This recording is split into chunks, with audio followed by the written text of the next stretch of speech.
You don't have to be an historian to be familiar with the Mona Lisa. It's the most famous painting in the world.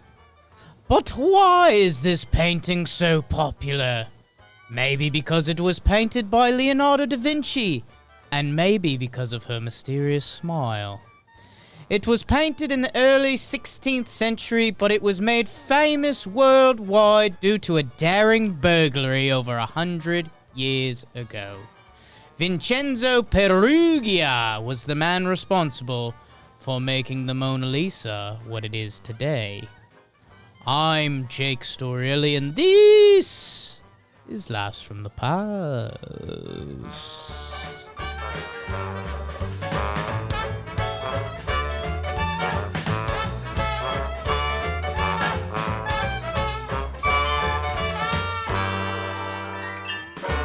Welcome back to Laughs from the Past, coming to you from the Roosevelt Studios, RSVLTS. Jake with the great, you shocked me with the intro there. Didn't know what voice. I didn't even try to guess what voice you were going to go with. Beautifully done. What was a female British? I think it's overzealous art fan, potentially art teacher. Real skinny guy, pencil mustache. Something in there. Pencil mustache or big frizzy hair, something like that. Okay. Someone who's talking about the Mona Lisa as it's the most important thing in the world. Museum curator could be in there. Something in there. What's the longest you've ever looked at the Mona Lisa for? Ooh, boy. Let's see. I lost that week junior year of high school where I don't really know what I was doing. Mm-hmm. I think I propose that we each put the picture of the Mona Lisa on the corner of our screen and just look at it, as we record this time to time and just see what vibes it's given us. It's not on the $5 bill, right? No, not anymore. Okay. Not anymore. There was a big revolt there. So, welcome to Laughs from the Past. It's season 9, episode 3. It's all heists. The first 2 heists were phenomenal. The second one literally became a movie. Our movie was better. The first episode, people are saying it's the best twist in movie history that I developed. Ever. So it's been a lot of fun. I am enjoying the heist season. Looking forward to this one. Mona Lisa, very interesting. Yeah, I guess I'm interested to hear the story and see how that ties to the fame. I think, Jim, something that we push here at John Boy Media, try your hardest, do your best. But average is ideal. Yeah. I think the Mona Lisa is the perfect example of that. It's pretty nice. It's all right. It's nice. It is interesting why the Mona Lisa is the Mona Lisa. You can't complain about it. Yeah. I'm not going to critique the art. Could she smile more? Sure, I think.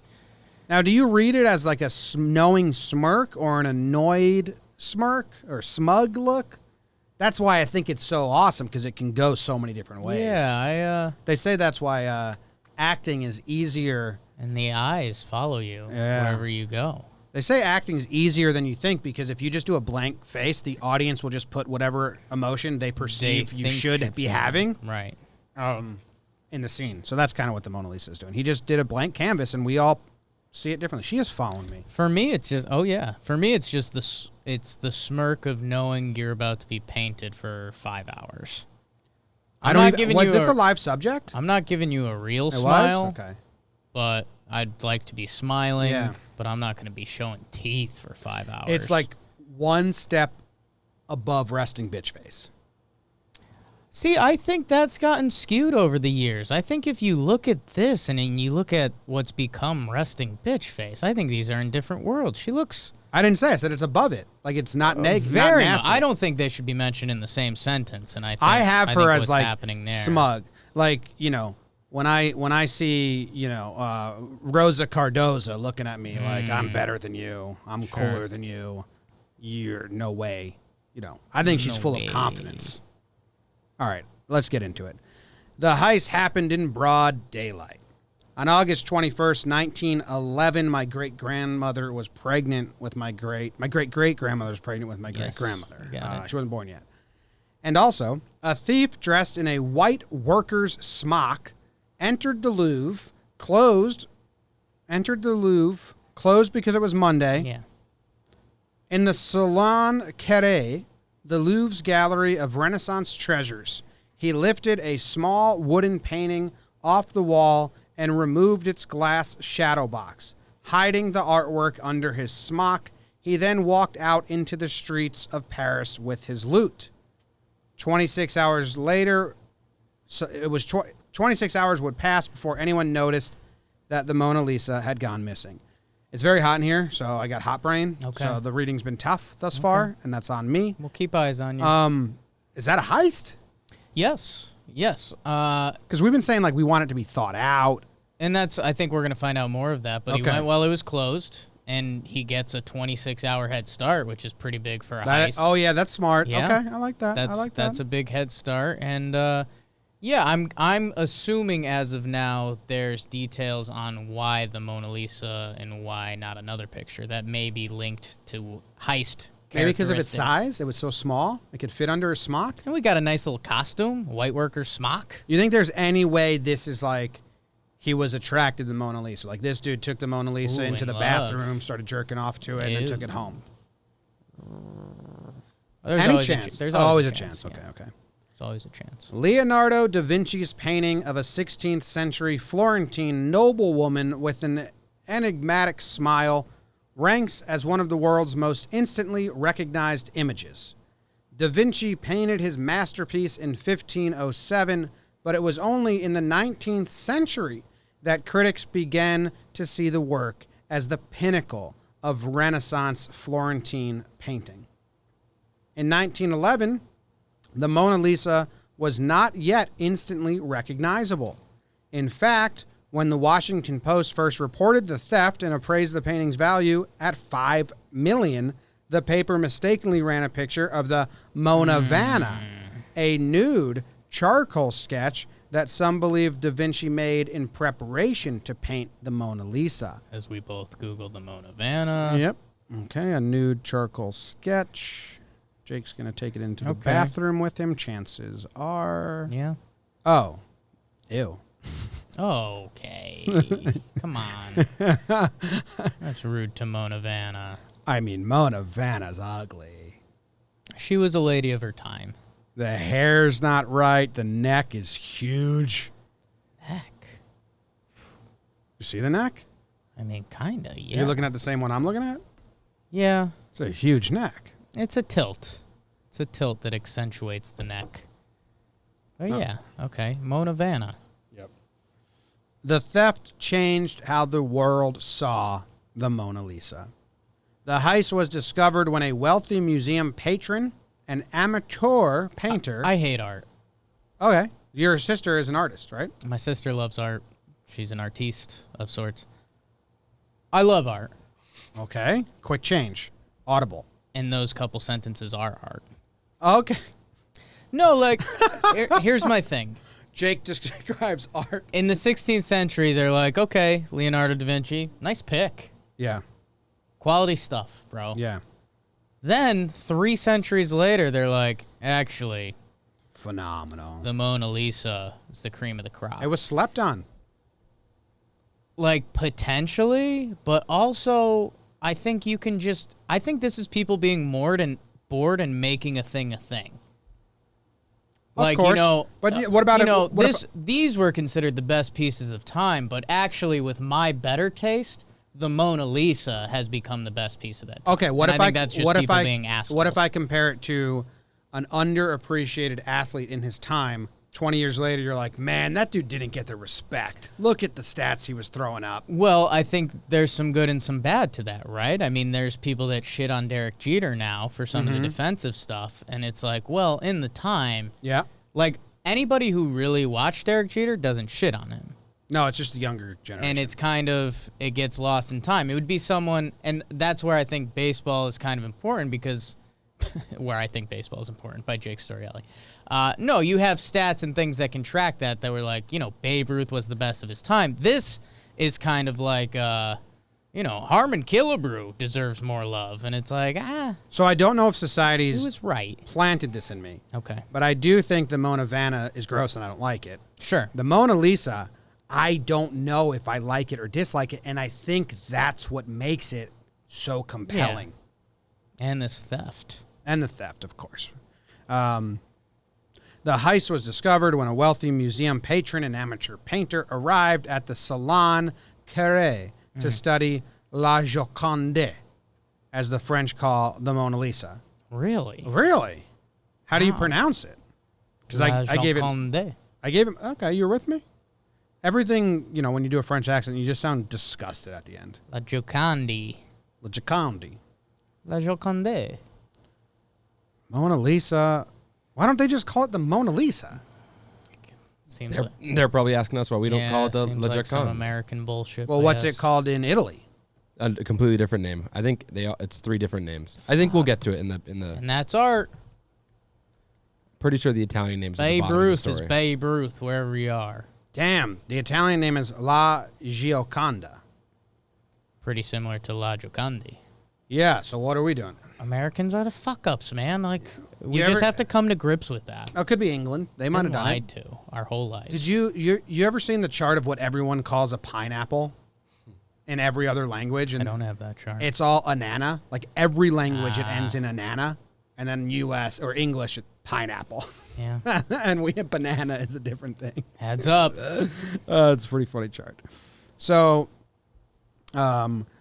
instead of seeing La Joconde, he saw a blank wall space. The Louvre routinely removed artwork for photographing, so a guard thought nothing of the missing work. But after several hours, he alerted the staff. Mona Lisa hasn't returned herself. It's kind of funny, though. Like, if you were at an art museum and you saw just a blank exhibit with a label, you'd be like, oh, they must be touching it up or something. Something like that, yeah. That evening, police announced the theft. Georges Benedict, curator of the Louvre, told the press that only a practical joker would steal such a prized painting, as it would be too difficult to find buyers for. Right. By contrast, the gendarmes believed the thief would demand a ransom within 48 hours, but 2 days passed and no one came forward. So they're confused. Yeah. Why did someone steal this? This is kind of funny. This is the police assuming this will just sort itself out. Yeah, like, no. we're not even going to put our best foot forward on this. This will 'cause come to us. It's the Mona. People are good. They'll return the Mona Lisa. Yeah. Wait, how small is the Mona Lisa? It's 2.6 inches? That doesn't seem right. Can't be true. Yeah. Did you Google your penis? Ooh, burn. No, what do you think this measurement is then? That's 2 feet 6 inches. So, I mean, just basic, elementary, how to read feet and inches. I said it was hot. I said it was hot. You did say it was hot I did. I said it was hot. after the wiener burn. So, yeah. That's Yeah, it was all messed up. Damn. Mona Lisa's fucking small.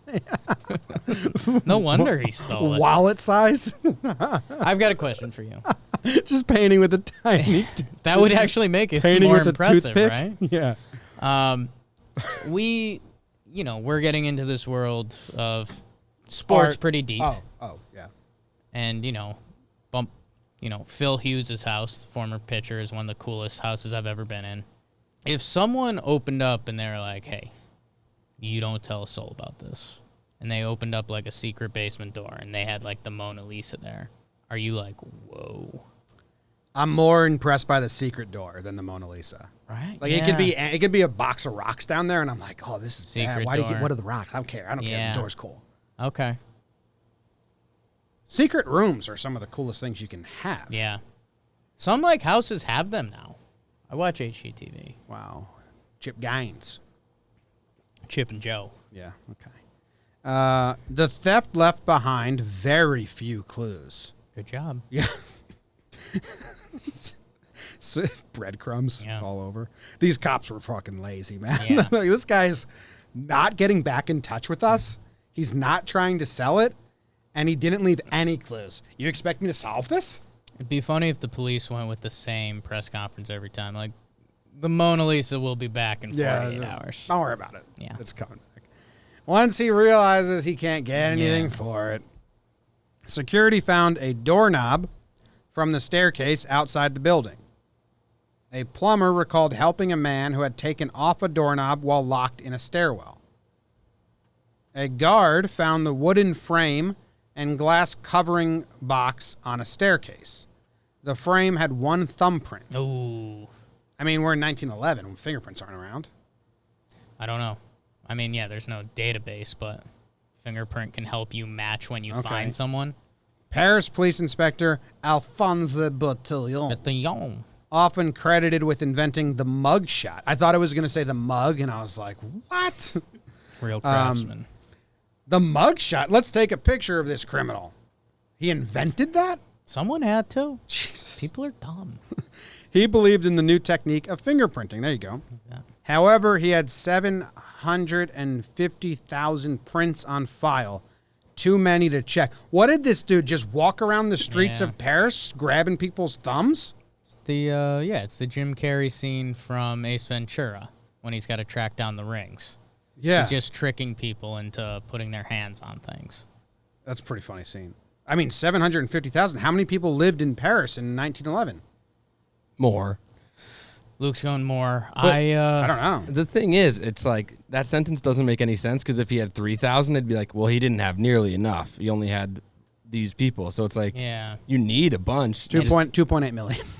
And not for nothing, if you're a bad guy of the time, you're not giving your fingerprint. Yeah. Well, no, you maybe are. You have no idea what he's doing. You just think he's a crazy person. Either way, he has too many to even scan it. Yeah. Like you have no. If a guy's like, yeah, I'm going to run a database to find criminals, you're like, okay, buddy, good call. Yeah, can you even do that by hand? Here's with my fucking fingerprints? dirty thumbprint, grosso. I think they have all the fingerprints of like the good, wholesome families of France. We're like, oh yeah, fingerprint technology to catch the thieves. Here you go. And all the thieves are like, I think he went to like. I like my fingerprint. The ferry and just acted like a ticket taker. Just was like, give me your, like, how do you even organize them with the name and stuff? There's no way. I like, good. We'll look into the ferry. So that later. was too many fingerprints to check. So he fingerprinted the 257 Louvre employees who had been working that day.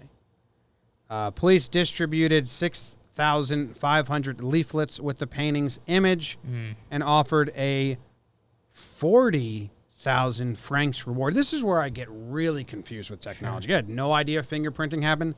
They made 6,000 versions of the Mona Lisa, like a printer. Yeah, I mean, there's newspaper in the 1900s, right? Yeah, it just seems like a huge undertaking of its time for a picture that the police say isn't worth anything. 40,000 francs. Neighbors informed on neighbors. Co-workers informed on co-workers.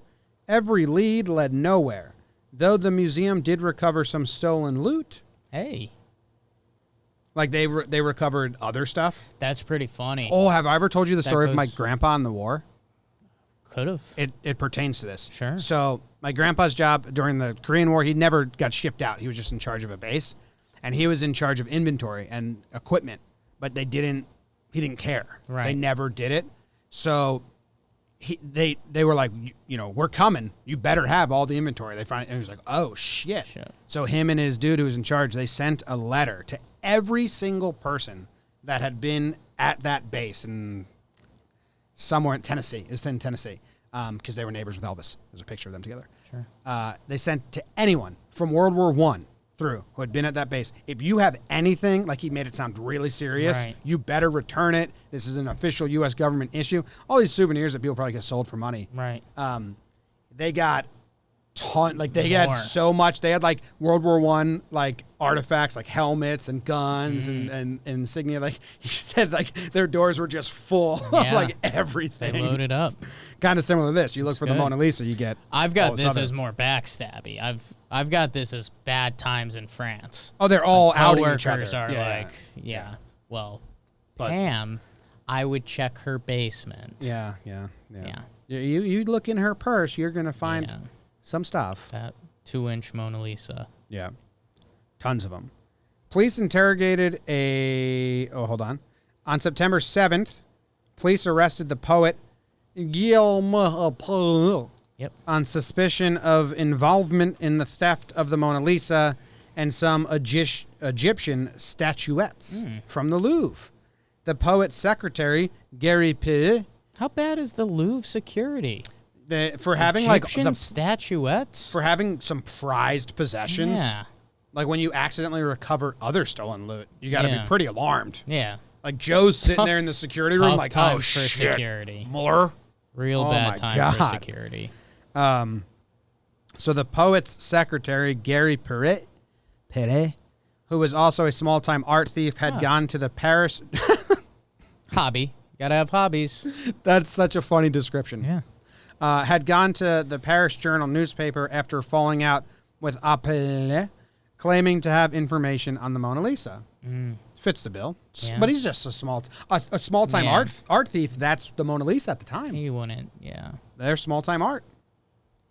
Police interrogated a terrified, how would you actually pronounce this? Apollinaire.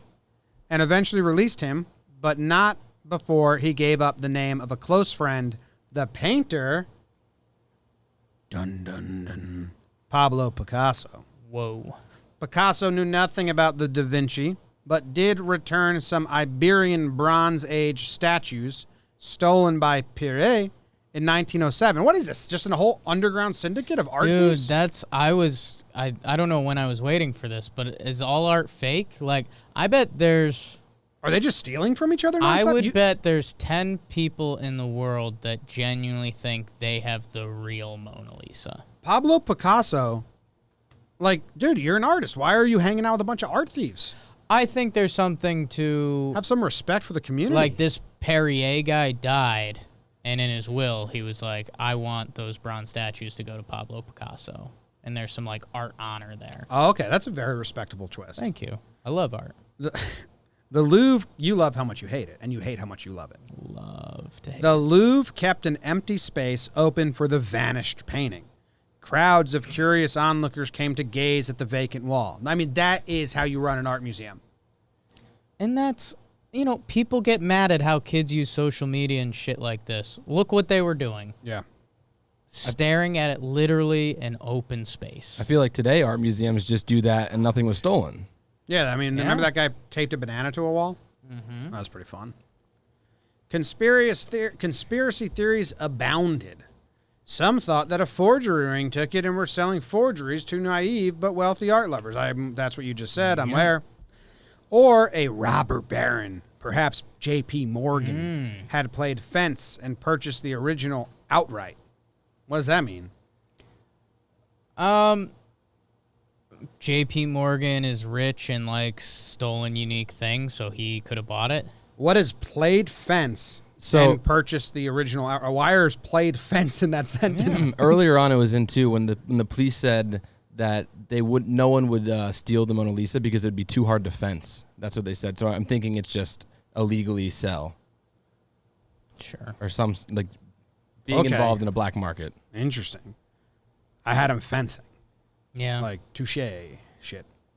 Others speculate that Adam Worth, the criminal who once purloined Thomas Gainsborough's Georgiana, Duchess of Devonshire, had taken it. However, Worth had died in 1902 and was buried in London pauper's grave. Oh, you sons of bitches. Yeah. Don't bring him into this. But you thought it was him. Just besmirching his name for no reason. Tough. I think number one should be like, guy number one says, maybe it was Thomas Gainsborough. Do you think it could be him, or do you think he died a decade ago? That's number two in the room. Yeah. Like, it might have been Adam Worth. And say, is he alive? And then that should be the first step. Yeah. They missed it. The culprit. Okay. Getting good. Vincenzo Peruggia, an Italian national, was a house painter, mason, and aspiring portraitist. He had briefly worked for a firm that cut glass for the Louvre. His French co-workers relentlessly bullied him about his nationality, calling him a macaroni.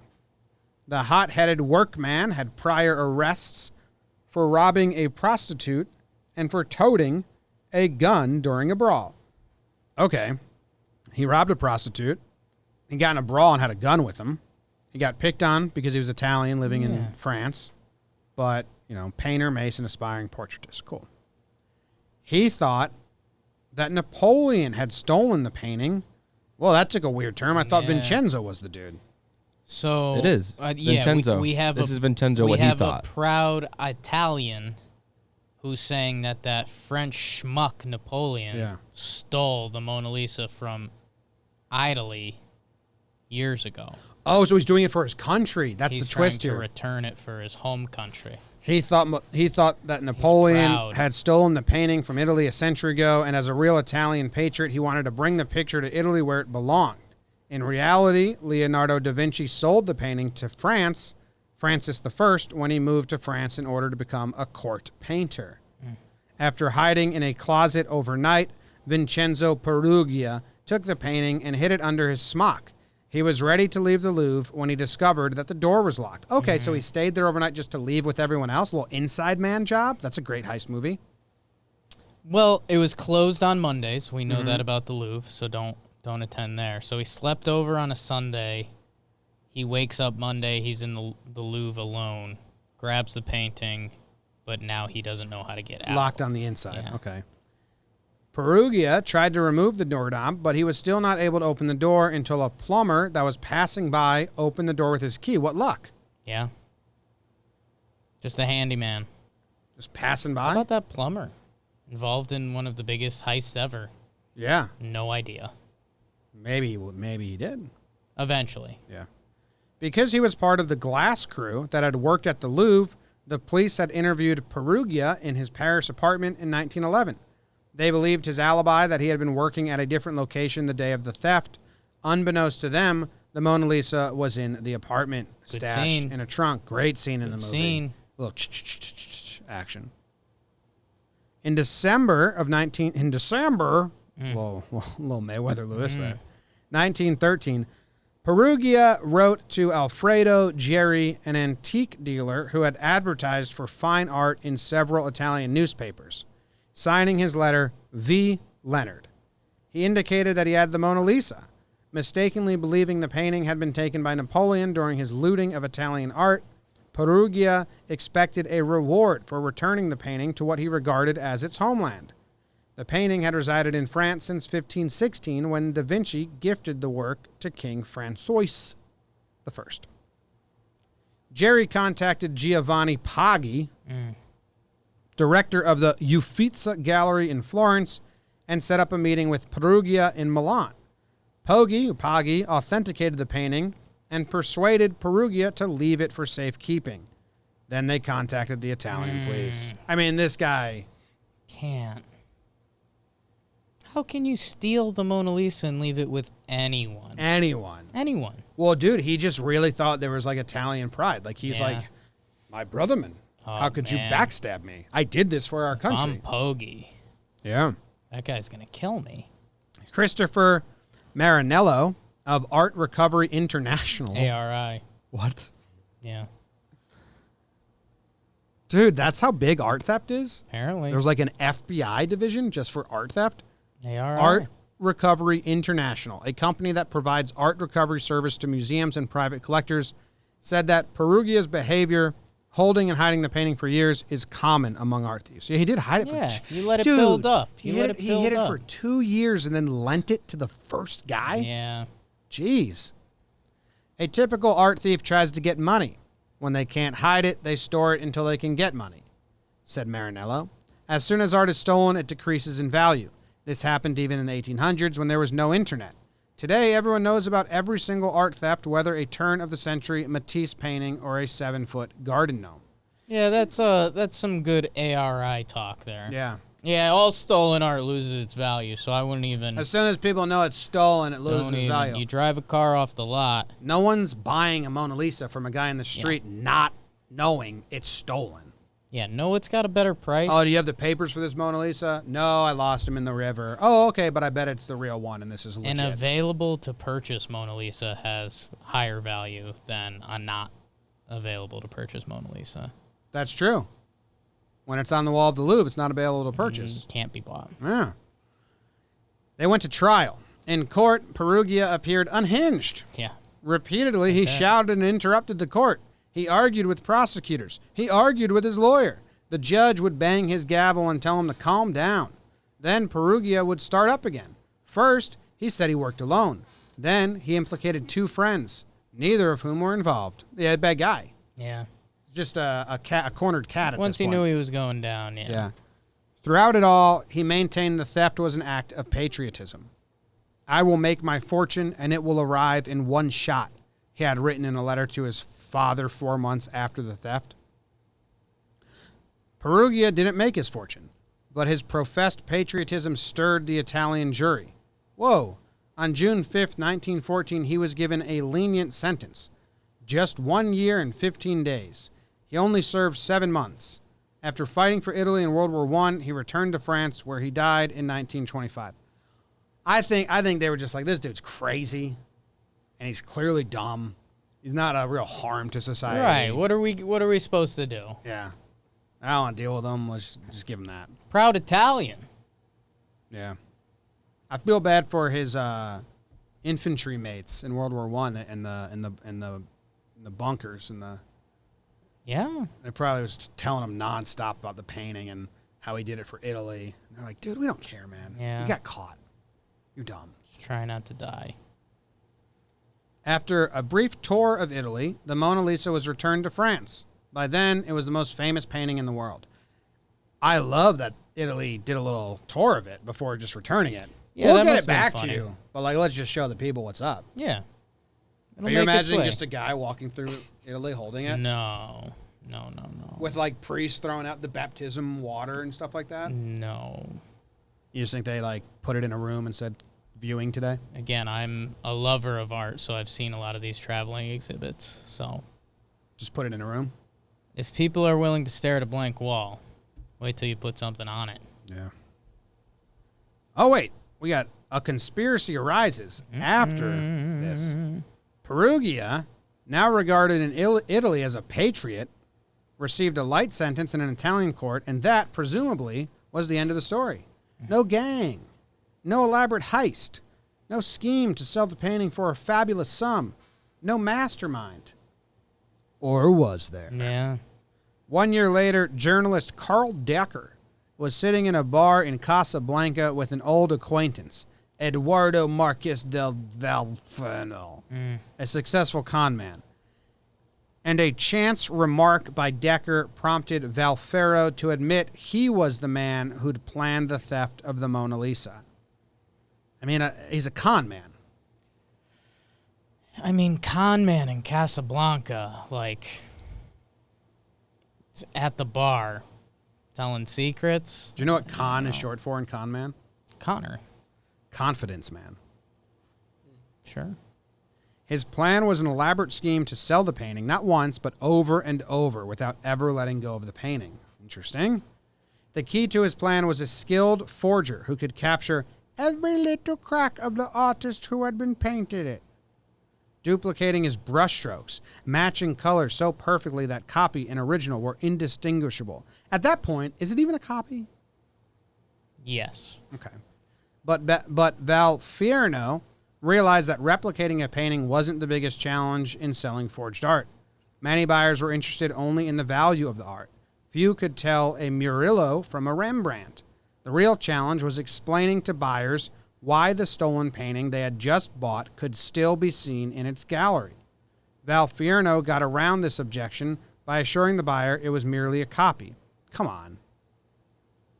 What? So he's like, how could you be selling me the Mona Lisa when it's hanging in the museum? Oh, that one's just a copy. This is the real deal. And then he was going to move on to the next person, say the same thing. Eventually, they're going to cross-reference. Just selling so many copies. Later, he developed a more convincing method to prove the forgeries he sold were authentic. He would accompany a buyer to a public gallery and take him to a painting he proposed to steal. When no one was looking, Valferno told the buyer to lift the picture frame and make a mark on the back of the canvas with a pen. A week later, Valfierno would bring the painting to the buyer, and there on the back was the buyer's original mark. Is he selling to brain-dead people? Yeah. Okay. Brain-dead rich people. I mean, that's the worst plan. If you fell for that plan, you'd have to be so dumb. I mean, Why do you hate it so much? I think you've underestimated a mark. I think everyone put their signature or something like that. I would hope make a Yeah. mark on the back of the canvas with a pen. They're making a unique mark. Okay, but he sees that mark. No, I don't think so. Okay, then that's cool. Yeah. I was guessing he saw the mark. Yeah. The trick, Valfierno told Decker, was to assess the painting ahead of time, just long enough to slip a forged copy inside the picture frame so that it rested behind the original. When the buyer arrived, he would mark the back of the forgery. After the buyer left, Valfierno simply slipped the forgery out of the frame, leaving the original untouched, which the buyer believed was a copy. There's no security anywhere. I don't fucking get it. So he'd take the picture frame before the... I mean, I get it. Okay. But I don't fucking get it. It just seems like there's no, like that's so much time Yeah. to like get in there before the other guy comes, put a picture in the frame, put it back on the wall. Guy comes in, take it off the wall. Look, make a mark on the back. That guy leaves. Then it's too much going on. Well, if we weren't questioning the ability to mark it in the first place, clearly no one's watching that, then how hard is it to walk in and slip a piece of paper behind the frame? Just steal beforehand? it off the wall and give it to him. No one's watching. Then you can only sell it once. Yeah, you're right. Yeah. This ploy proved so successful, Valfierno was tempted to think of an even more lucrative scheme. Why not try to sell a truly legendary painting? Why not the Mona Lisa? And why not sell it more than once? So Valfierno found 6 separate art collectors in America willing to pay millions for the stolen Mona Lisa. Valfierno's forger then painted 6 Mona Lisa forgeries. Early in 1911, the forgeries were brought through New York Customs one at a time to avoid attracting attention. Then Valfierno sent Vincenzo Peruggia into the Louvre along with 2 accomplices. Peruggia needed the extra men. Valfierno told Decker because the painting weighed, panel, cradle, frame, shadow box, and glass, nearly 220 pounds. Once the painting was in Valfierno's possession, he told his associates in New York to approach the buyers and tell them the painting was on its way. The very public disappearance of the Mona Lisa convinced buyers they had purchased the original. After the money returned from America, the gang split up the loot and separated. The only problem with the plan was Peruggia. He stole the Mona Lisa again, this time from Valfierno, and took it to Italy with the intention of selling it. When caught, he said nothing about Valfierno, his accomplices, the forgers, or their buyers, fearing it would damage his alibi of being a patriotic thief. When the original was returned to Paris, the American buyers were free to assume that it was simply another forgery. If not, they were free to go to the authorities, where they would probably be arrested as an accessory to very grand larceny. It was an intriguing story, and for years, the Post story, Why and How the Mona Lisa Was Stolen, written in 1932, was accepted as the full explanation. Several sources still claim the theft proceeded according to Valfierno's plans. All right, I take a break. But critics have pointed out several flaws. For example, Valfierno claimed 3 men were needed to lift the 220-pound Mona Lisa. However, a Louvre source reports that the Mona Lisa weighed only 20 pounds. Peruggia could have easily carried off the masterpiece without any help. 220 seemed like a lie. How could it seemed like a big 2 number. foot big? Yeah. And he broke the glass. He did take it out of the glass, though, so maybe it was heavy. That's why you had to strip the frame and the glass and the box and That's left it in the really stairwell. 200 heavy. pounds of glass. For a 2 foot painting? Either way, the numbers are a little off. It's really heavy. It's Val- like 6-inch glass. Valfierno tells Decker of a tense moment when the theft is stalled because a stolen key doesn't fit an exit door. But a helpful guard comes along and unlocks it for Peruggia and his Confederates. Okay, don't see that linked to the Mona Lisa a lot. This incident is never mentioned in the subsequent investigation. Well, that kind of adds up with the doorknob and the plumber, right? Yeah. Doorknob. I love the plumber. That seems like exactly what was talked about prior. In the movie, is Valfierno the plumber? That's great. He was just keeping an eye on the theft. That doesn't make any sense. That's why it makes Valfierno sense. hired Peruggia. Yes, and then he was keeping tabs on him and being the fake plumber. But don't you think Peruggia knew who Valfierno was? He had a It's fake nuts. nose on. Yeah, he had Oh, a fake nose. I so- Jesus. forgot about the fake nose. Valfierno's brilliant scheme was not an original stroke of genius either. Back in 1911, a New York paper reported a thief named Eddie Guerin, who had talked about stealing the Mona Lisa and selling copies to rich collectors. I mean, obviously, that's not an original idea. Once you question whether Valfierno made up the story, you have to wonder whether Decker made up Valfierno. Several articles about the theft show a photograph of an Argentine con man of that name, but you'll find no information about him other than what Decker wrote. There is really no information to substantiate the story. We only have the word of Carl Decker. As such, it remains a story. It would have been discredited as fact by now, except that so many people want to hear the version of the story with a criminal mastermind, whether it's true or not. So, this is where I get a little frustrated with researchers and stuff. Like, if he met this con man Right. in Casablanca, Yeah. and he told him this entire story, obviously the con man in Casablanca used a fake name, probably disguise, shared the story, and he's not going to be traceable. Right. So because he's not traceable doesn't discredit the story, because why would he be traceable?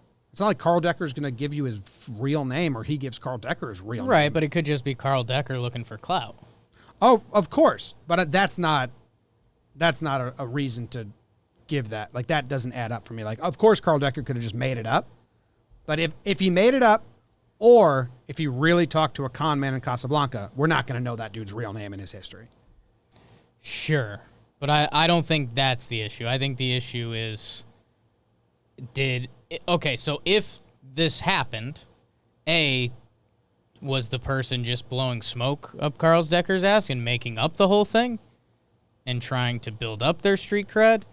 Were they just lying for shits and giggles? Is it the real story? And then from Carl Decker, did this really happen? Did they hear from a real person? Do they believe that person? Like, there's so many questions. You would need one of the fake Mona Lisas in America to show up to believe it. I don't know if that's happened or not. Otherwise, I don't believe it. That's such a good point. Like, where are these 6 Mona Lisa forgeries in the U.S.? At some point Somebody's along the hidden basement. last 100 years, we would have got someone being like, I can prove it's true. Right. Here's the photo. It was my great-great-grandfather. You can't fucking arrest me. I'm the hero proving it's true, and there's 5 others out there. No, maybe those people, it's in their secret closets, and they're the ones saying, nah, the one in the Louvre is a fake. This is the real Mona Lisa in my basement. I can't tell people. They still think they have the original.